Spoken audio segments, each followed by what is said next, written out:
Yo, yo, yo, peace and blessings, peace and blessings. You already know what it is, man. It's episode 18 of Plotting Progress Podcast, man. I'm Crondo. You already know what it is. I got my esteemed colleagues with me. We got a very special guest, man, and this is episode 18. We keep coming better and better with it. We got a powerful sister with us tonight, and we're gonna be dropping some game and giving some jewels on what we talk about. But before we get into all that, let's go ahead and start off with the icebreaker. You already know how we do. Who spit those bars? I believe Brother Kylon got it tonight. Absolutely. We're going to keep the tradition alive and strong. So these bars right here, let me see where I'm going to start it. All right. Y'all ready? So get up. It's time to start nation building. I'm fed up. We got to start teaching children that they can be all that they want to be. There's much more to life than poverty. This is definitely words of wisdom. I'm going to say Bone Thugs and Harmony. Hell no. Not Bone. It sounds like Nas, but everything always sounds like Nas all the time. Like, I'll be wrong, and it be sounding like Nas. It's not Nas. Nah, not Nas. It's old school, man. Is it relatively old school? What do you consider old school? Where does old school start? Like 80s, 90s? It's 90s. Okay. 90s. All right. 90s. I'm gonna repeat it. So get up. It's time to start nation building. I'm fed up. We got to start teaching children that they can be all that they want to be. There's much more to life than just poverty. Oh, too short. What you say? Too short. Too short. Nah. Not too short. All right, man. Go ahead and give it to us. Can't nobody guess. Y'all throwing in the towels. Tupac, man. Look. This is from his first album, and the song is his first album, Tupacalypse. The song is Words of Wisdom. Tupac. Damn, I never heard that song. So the first Tupac album is like on some real, revolutionary social commentary, all of that, pretty much throughout that album. So, yep. When I said two, you thought I had it, huh? I thought you had it. Oh no, that ain't it. I thought you had it. Wrong too. For sure. Well, we know we come up with some revolutionary raps, man, and just we all hip hop heads. That's how we kick it off with the icebreaker. Brother Bilal, go ahead and introduce our special guest, bro. I would love to. We do have a special guest, as you mentioned. We have Sister Shanika Malcom here to share her story with us. She's going to be dropping some major jewels, so make sure you grab a pen and pad for this one. Take notes, and I'm going to turn it right over to you, sister. Thank you again for joining us. Thank you. Thank you for having me. I guess I don't know. I'm sorry. I would like for maybe you to do an introduction to start with.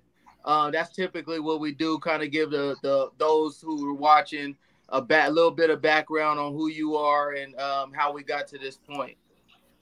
Okay. Well, as you said, I'm Shanika Malcom. I was born in Jamaica and I grew up in Southwest Philly. I currently live in Cali, Colombia. It's been about 3 years since I left the United States and have been traveling and just living a different reality.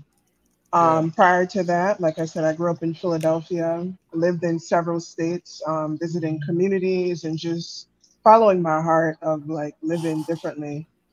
So that living differently includes how I make my living, how I birth my children, how I raise my children, and just how I try to live a more authentic and soulful way. The work that I do is healing. That's been my passion for the last 15 years. And it started with yoga and meditation and then just expanded from there, from energy healing to nutrition to learning about permaculture and eco-villages, and just expands. That's dope. Yeah. Yeah, I definitely believe that like, that all plays a big part into the mental health in society, like, yoga and meditation and different things. I believe if more people adapted those practices, we could definitely see a difference. I won't say how much, but there could be a difference. I do believe in those practices. I mean, they've pretty much impacted every aspect of my life and have brought me to where I am now through just many challenges in developing resiliency and being able to stay calm in the eye of the storm.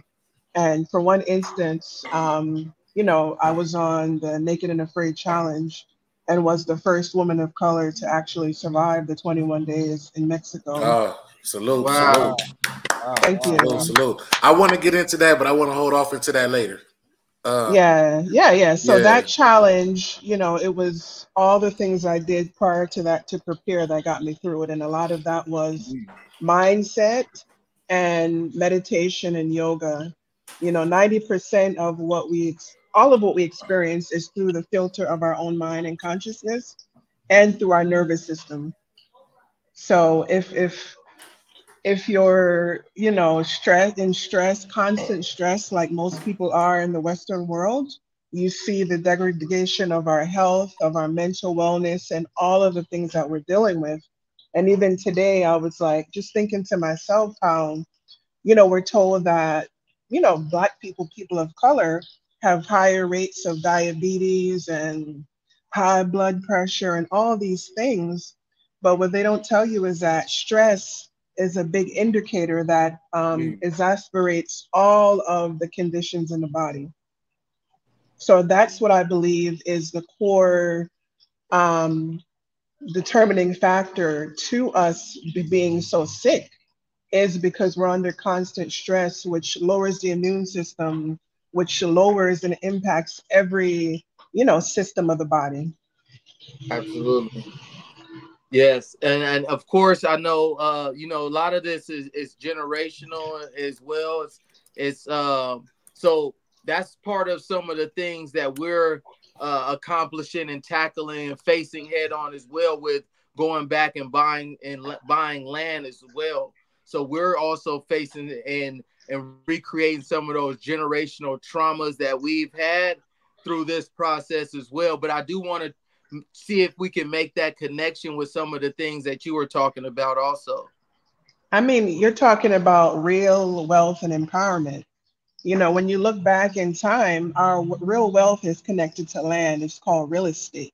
Indeed. So when we became separated from the land, we now had to find a way to make money, to find a place to live, to buy food, all these things that we would naturally get in our environment through our connection with the land. Now we're having to slave away, modern day slavery, the 9 to 5 grind to make those things happen.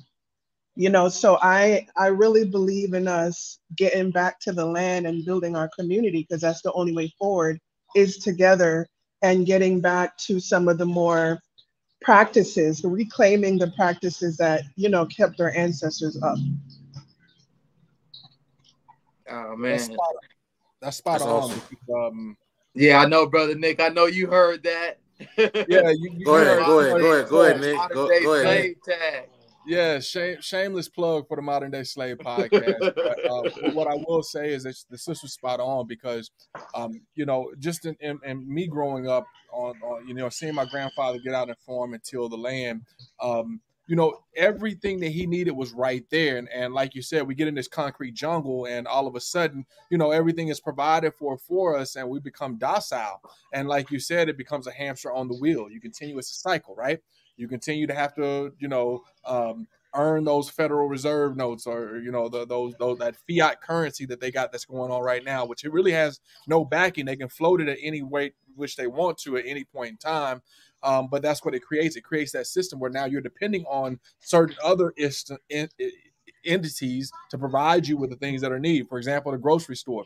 Instead of us, going out to the garden like I used to go with my grandfather, and we pick everything we needed. And we had, beans, whatever, peas, whatever it was, we shelled it that day, put it in a pot. My grandmother may have took some of it and canned it for later on. But we don't have those skills and those crafts nowadays, and that's what leads us into exactly what you said, modern day slavery.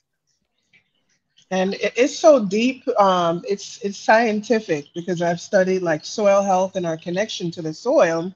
And once, companies like Monsanto and, Mm-hmm. when they took the Boy, like Agent Orange from the war and now converted it to pesticides and the chemicals to manage the soil, it started to destroy the soil health and the soil microbiome. And what you got to understand is when those microbiomes in the soil are degraded, it affects our own microbiome.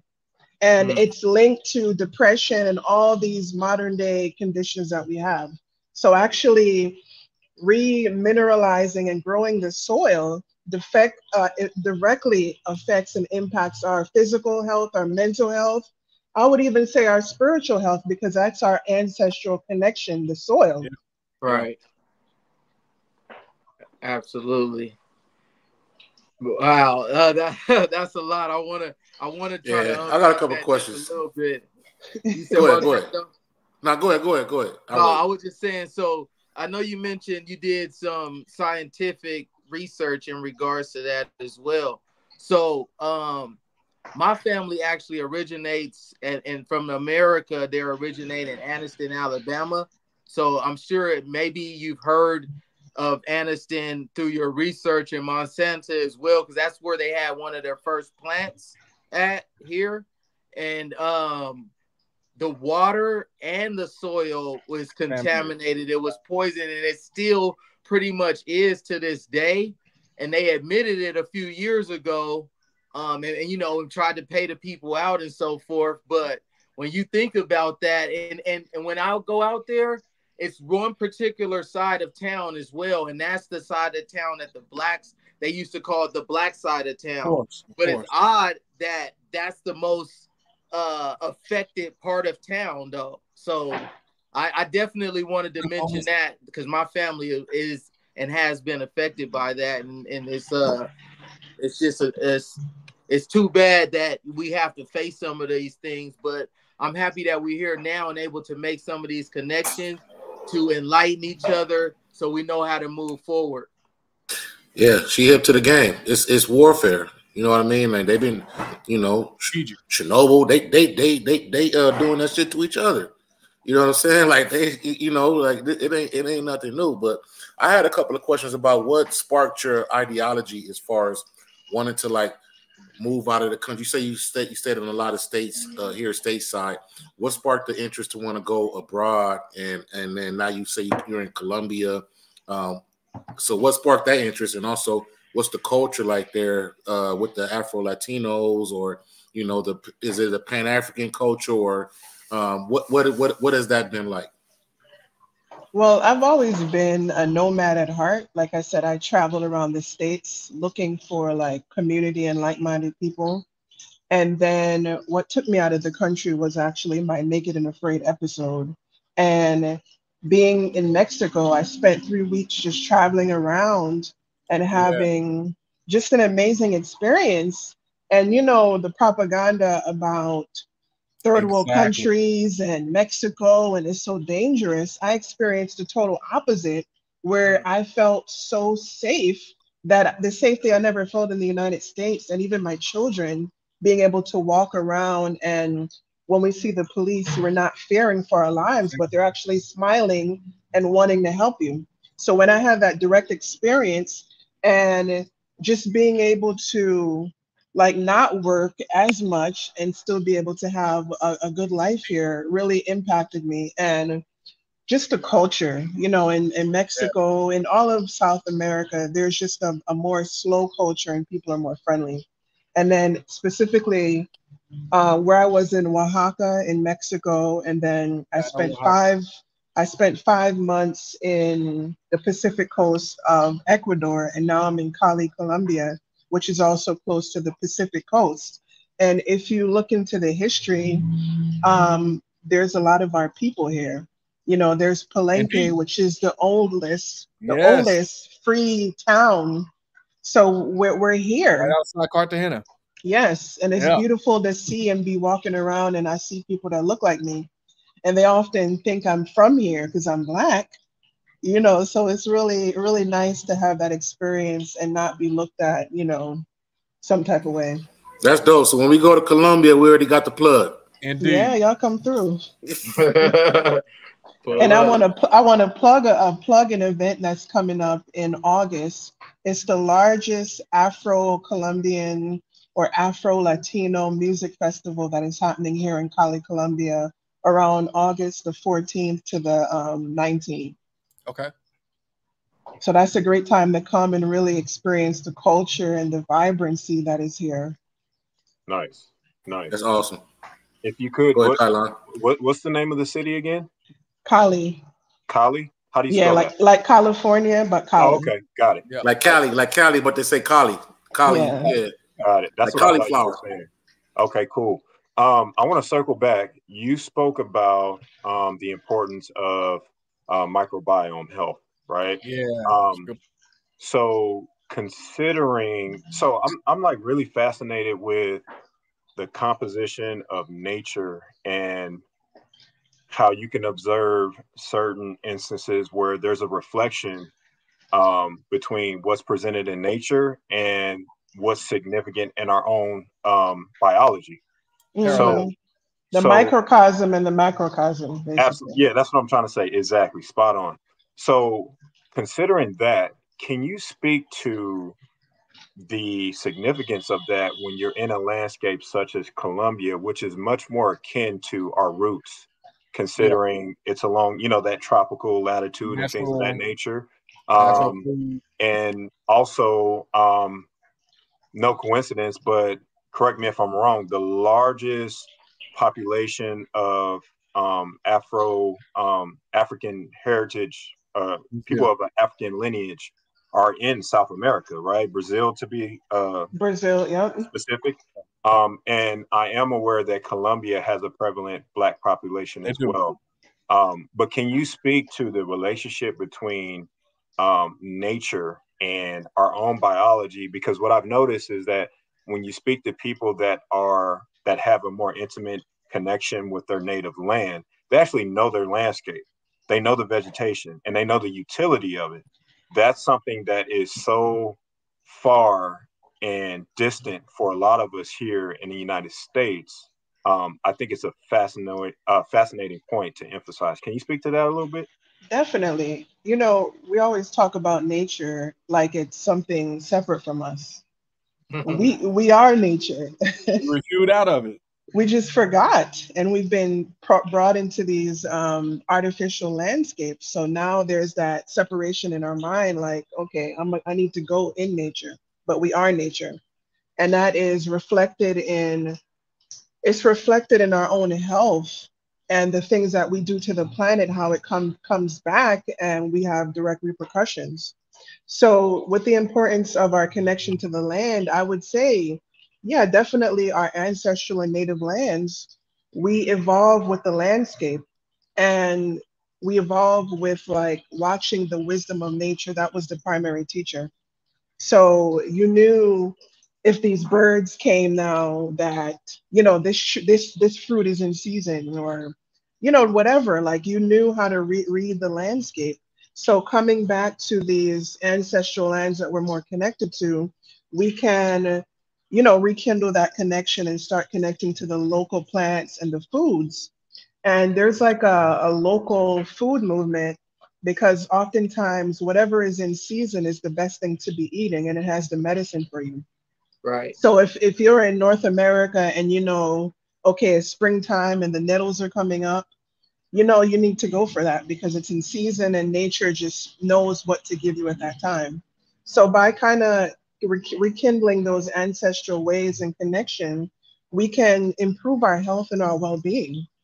I really believe in that. And when I started to, connect to nature more and started to forage and know the plants, it was like this invisible language that was activated and this intuition that was activated because when you look at quantum physics and science, it tells you everything is energy, everything is alive. So there's Indeed. a direct communication that is happening. It might not be with words, but there's an intuitive aspect where I can, go to a plant and converse with this plant. And by having my mind still and not in the like constant thoughts, I'm able to open my perception to different modes of communication and know that, okay, before I pick this plant, I'm going to ask the plant for permission because the plants are intelligent. They know that, okay, that someone's going to break something off and they can actually withdraw their nutrients from that leaf and put it back into the plant. So Wow. this is why different native cultures have that relationship and that respect and that honoring of all of nature. So Right. I'm really a Same big thing with big the animals, proponent. everything, animals and the plants. Everything. Yep. Yeah. Yeah. It's all Yeah, ecosystem. thank you. And it makes me think of a song that I really love. And some of the words are like earth my body, water my blood, air my breath, and fire my spirit. So when you think about our intricate connection to nature, it's undeniable. The air that we breathe is the same. The exchange with plants. So if we're stupid humans cutting down old growth forests and ecosystems that actually support, the natural cycles of life, we're Take it away. just we don't. It's like profit over people. It don't make no sense because we're killing ourselves as we're killing the planet. And I Yeah, always say this: the planet has been here for I don't know how long, billions and billions of years. Before we destroy it, we're going to be gone, and the planet will be able to Gee, regenerate itself. It might take billions of years or however thousands of years, but we will not be here. The planet will still be here. well, that was well said. I think everything that you just expressed is a testament to the manipulation that you spoke to, like Monsanto and all these other entities, and obviously the disease, the decrease in health and confusion as well that people are kind of like inundated with, because we're so far removed from actually, cultivating that bond with our land. So that was a great point, and thank you for expounding on that. Yes, definitely. I definitely also want to jump into your experience as well on the yes. next bit in the parade. Yep. So what made you want to do that? What made you want to try? I actually watched the show. Me and my girl Hmm. watched the show a lot, and she'd be like, "We should go on there, babe. We should go on there." I'm like, "Why? So they can see us argue the whole time?" Like I don't want to go on there. You know what I mean? Don't. My only thing was I would be a go on there because I feel like I would lose weight. Like that would be the only thing. Like, okay, I'm a big dude. I'm like, yeah, let me drop this dub real quick. But like, I don't see. You know what I mean? I know it was a mind blowing experience. So tell us briefly, like, what made you want to do that, and then like, how was it? Well, I never wanted to do it. It's just the opportunity arose. I think in 2017, I started to attend these rewilding gatherings, and it started with me like packing my car up and driving with my children like 15 hours to North Carolina and did a whole week long camp out at this event. Nothing but white people, but they were reclaiming that knowledge. And every year they have these events to, create community to connect, and different people that have the knowledge teach different classes. So that was like my gateway into like that hardcore stuff. I went there, I learned how to make a fire, a friction fire. Yeah. I learned how to take leather and make moccasins. I learned, I was introduced to the work called Nature and the Human Soul. He's like a philosopher and he leads Nature Connection and Nature Solos. So I just was introduced to a whole nother world and I loved it because it was everything that I was about. And I just kept going to these events year after year. And it actually led me to move south so I can be closer to that community. Um, and then just learning the skills and posting all that I was doing online, hiking, foraging, nature connection, cold plunges in nature, all the things I was posting on. And there's actually, for these reality shows, a lot of them have scouts. So there's someone that goes around on social media and see who's into rewilding, and then they'll reach out to you and say, hey, do you want to try this? And that's what happened in my case. And I'm the type of person where I always say I'll try something, almost anything at least once. So when the opportunity came, I was like, oh, sure, I'll try out. And I actually made it through the process, and that's how it went. Yeah. That's awesome. So tell us about that experience though. Like what were you thinking during that process? Like where was your mind at? What Like was your how was PSI when you started? And then what was your PSI when you ended? it? Right. I don't directly remember my PSR, but it was definitely, they start you off at like six something and it went up. It was definitely a life-changing experience because I was in it and I was like, yeah, I still can't believe I'm out here butt ass naked with these people following me around with cameras. So it's just surreal in a way to, come from civilization and then I'm in this jungle in the middle of nowhere and having this like awe-inspiring experience. So when for this episode, they put me with a partner, like a total stranger I didn't know, and I felt like maybe they tried to put me with someone that was totally opposite, just for Right. contrast. Right. So my partner was like a white male from Ohio. So that was already interesting. You walk up, you're already butt naked, and you meet your partner, and then you start the journey. Um, for me, I tried not to think. I tried to be very present and Yeah. aware of my internal environment, aware of my inner dialogue, aware of my emotions.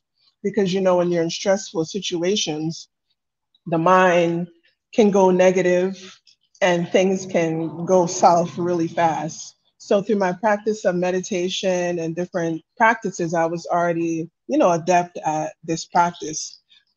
This just really like put it to the test. All the things that I've been doing over the years and learning, it was like, are you really about it? Can you really rise to the challenge? Yeah. And that's what it really presented me with, an opportunity to really see, how zen are you? Yeah. What was the most challenging moment of that whole experience? Ooh, so many challenging moments. The rain was really challenging because I was already in a rainforest during rain season, and I've never been in the elements like that before and being naked. So everything was wet. Everything, the wood, like just everything was wet. There was a constant, like building my shelter and maintaining it constantly because the rain and the flooding. Yeah. And also not sleeping. When you're in an environment like that, it's like something primal Yeah. comes out where you're like hyper vigilant to everything that's there. And literally, my nervous system would just not allow me to sleep. Like, I would try to go to sleep, but I would like not sleep and then maybe doze off for like 3 minutes and then jump back up. Like, Mm-hmm. What's around me, right? yeah, yeah. Uh, That's dope. just to speak on that, and you answered my question. I'm amazed as far as like human beings, our ability to adapt to circumstances. I think that, in some regard, it separates us from other, creatures and things of that nature. And I think, nature or the earth itself has that same type of, attribute. My question is, considering like you just talked about sleep, something as simple as sleep, something that we all take for granted. And, we kind of perceive that as an automated process when we just tell ourselves, okay, it's time to rest. Was there anything else that kind of activated in that setting that, in like hindsight, you look back and you're like, wow, that's something that I wouldn't have anticipated that I was even able to do in that fashion, but that landscape activated that. It enabled you to do, you know, and for clarity, where exactly were you during this filming? What was the locale? I was in Chiapas, Mexico. So this is closer, very close to Guatemala, right on the border. Got it. But to speak to what you were saying, like I've always had a connection to nature, but once I was in that environment, it was like my field of perception opened up even more. Without like, the phones and the distraction, I was able to connect even deeper. And when I say like it was magical because I'm intuitive and I hear spirit, but out there I was literally like downloading information because of, no, EMF and all Yeah. these different Yeah, that's right. frequencies, like no like pollution and eating naturally. And to speak to you, brother, I considered it like my spiritual Jesus 40 Yeah. days weight loss spiritual retreat because I lost almost 30 pounds in 21 days. Wow. That's amazing. That's crazy. Wow, damn. Yeah. Yeah, see, I was just joking. That's the real shit right there. You know what I mean? And I know it was difficult. I probably would have been like, "Yo, come get me after the like 48 hours." Yo, hey, I'm ready to go. You know what I'm saying? So I know you're a soldier, and I can hearing you, I know that that it was some real shit that you had to go through. I can only We imagine what that does for your confidence after oh something yeah, like that. yeah. I Like, mean, I've always had like a resilience and a strength in me, but after that, I was like, yo, I can make it through anything. Right. Real talk, real talk. Because most So most so people, would have just quit after the first For day. real. People do it for one day in, they're like, nah, I'm and good. they out. Yeah, they out. So you talk about how you chose to live and breaking generational. I don't like to say curses. I don't believe in curses, but like generational issues, generational Patterns. problems, patterns. Yeah. How do you feel how you're doing things right now is like breaking those? Well, it started with my own healing journey and like Indeed. listening to my own soul. So there was many instances where I could have went along with what society says is normal, and I said, nah, f that. One instance was like my how I birthed my children. So all of my children were born at home, and when I started to like inquire about birth, I asked my mom about how my birth was. And I was born in Jamaica in '86. They were still, they call it like night sleep. They would drug the women, the babies would be separated. It was just a whole traumatic ordeal. So I started to reflect on my mom's birth experience and that I wanted something totally different for my Yeah. children and for my own experience. And I believe, yeah, I'm the first one in my family, since like the inception of the hospital birth to actually birth my children at home. That's So dope. for Wow. that in itself is Right. like, Breaking and then, generational issues. yeah, and Yeah, then because you know what they do. I had my daughter in 2008, and at that time, the conversation of home births weren't as popular, Oh, and not I nowhere. actually never heard of it. But something said to me, have these babies at home, and that's what I did because that was a time where I was getting definitely more into natural healing and not wanting the white man to be the first hand to hold my child and to slap them and introduce them to that cycle of trauma Yeah. from the Wow. vaccinations and Indeed. the indoctrination that we've been given Right. that these systems know what's best for us and our children. The So ritual. my children have never been vaccinated. Um, and I see the difference in them. They've been all breastfed, never giving formula. And I Yeah, see the difference in our connection spiritually, and then indeed. their own intuition and their intellect, and even them not getting sick as other children. That's dope. Mm-hmm. Yeah, we Dope. appreciate you. I for sure appreciate you for taking that stance. There Indeed. definitely needs to be more people, but more women as well with the knowledge and the Facts. understanding of Facts. what's going on behind the scenes, but And the courage. actually it's right in front of us if we just a little bit more aware. So thank you for Big taking that facts. stand as well. Yeah, for sure. I feel like we would be here all night. So we're definitely gonna have to bring you back or something, and give the people more opportunity to hear more Yeah, about your story and the knowledge that you have as well. And then I For sure. personally want to continue to build with you as well. And then you indeed. also invited us to Columbia, so we Yeah, we're gonna gonna take go you one up day. on I'm down the that. road. Hey, I'm I've down the been. road. I've already we been. we serious, so Yeah, Nick already been out there. Yeah, I've been. oh, I've been. That's why when you mentioned Palenque, I was like, oh man, I didn't get to Palenque. Went to Cartagena while I was there, but man, I heard so much about the community while I was there. I was like, man, I missed out on that. But next time for sure. Hmm. So I well, want to Shanika, add that I before you get really out of, I'm sorry, go Go ahead. ahead. Go ahead. I wanted to add that I'm really appreciative of the work you brothers are doing, because the a big thing about breaking these generational patterns is having these conversations that we need to have about all these things that we've normalized and accepted from the colonizer culture. Mm-hmm. We need to start having these dialogues and like be like, no, this is become normalized, but this is not normal and natural for us. Exactly. Mm-hmm. Exactly. Exactly. Where Mm-hmm. can the people find you at if they want to connect a little bit more?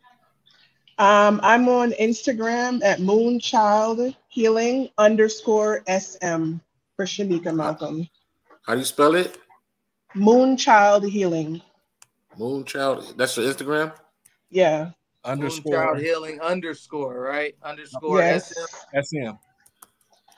Moonchild Healing _ SM. That's Yep. correct. Indeed. I'm putting it in the Okay. chat now. Yeah, I got it on the scroll right there. Um, Perfect. it's dope, man. It's dope. I think it's been inspirational what you're doing, and then like Bilal said, we definitely got to bring you back to build more, because I would like to know more about the Indeed. intricacies and the certain struggles that you had to overcome. We didn't get to get all into that this episode, but we can Right. definitely spin the block and then revisit that at a later date for sure. For sure. Part 2 with Shanika Malcolm coming soon. Indeed. Indeed. Indeed. Ashe. Well, thank you. I look forward to building and connecting with y'all all more. Yes, yes, Indeed. ma'am. Absolutely. Appreciate you. Peace and blessings. Yeah, this has been Peace. Plotting Progress, episode number 18. We are out, as you 18. guys know. We are here to do what? Build a fruitful legacy of love, growth, peace, ancestral, cooperative yield. We are the Most High. Peace.